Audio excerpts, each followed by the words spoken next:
Well, did your perennials poop out in the heat wave? Did your annuals say adios after getting drenched and then baked? Well, it might not be too late to save your garden from our harsh summer. Our garden expert, Derek Thomas with Thomas Landscapes, joins us now with more on what's my plant trying to tell me. Hi, Derek. Hey, how are you? Our plants, some of them are screaming, help me! Yeah, some of them really need like a lifeline, I think. And what's happened is plants like this foxglove, it's a true biannual, but what's really going on is the heat.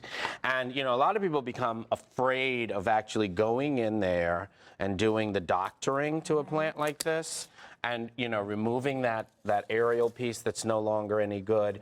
Getting that woody stuff out of there is what you want to do. Okay. Cleaning it up.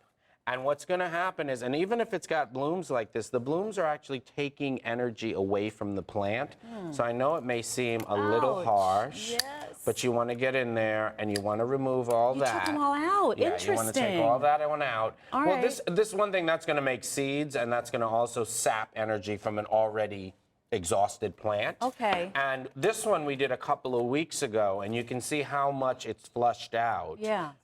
Compared to the two sample plants. So don't be afraid to take it down. So don't be afraid to take it down. Okay. Now, plants like this daylily, you know, people see this and they think suddenly their plant is sick or something has gone on. What's actually happened is this plant has responded to having, you know, the succession of 100-degree days. You want to take all that away, clean it up as best you can, and you see Mother Nature's even given us some more blooms. So this plant is not sick, it's actually just responded to the excessive heat. Okay. Also, our grass plants, this one here in the foreground, I went ahead and cleaned up before, and you can see the difference in here. Oh, yeah. And what you'd want to do is, and be careful when you're working with grass plants like this, they will cut you. So use a pair of gloves and get in there and clean out all the old and, you know, older stolons. And what that's going to give you is fresh growth like this. Once again, we did this about a week ago, and you can see the fresh new growth coming out. Okay. Now, soil amendments are really, really important, particularly going into a summer like this. You want to make sure that you have compost and a good organic compost. You want to make sure that you have a mulch. That's going to help your plants retain moisture during the heat waves. And is that cotton candy or something for our plants?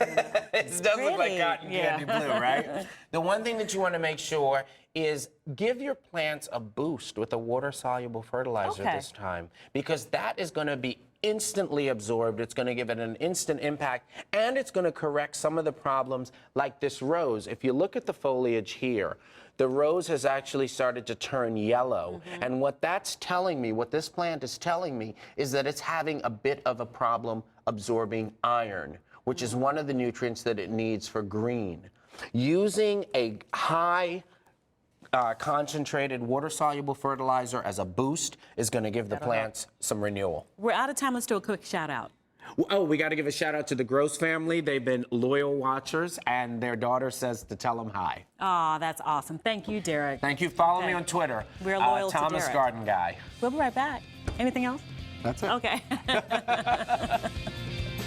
The Fox 5 weather app. Look 10 days ahead or hour by hour. View today's video forecast and radar that can pinpoint your neighborhood free at your App Store or Android Market.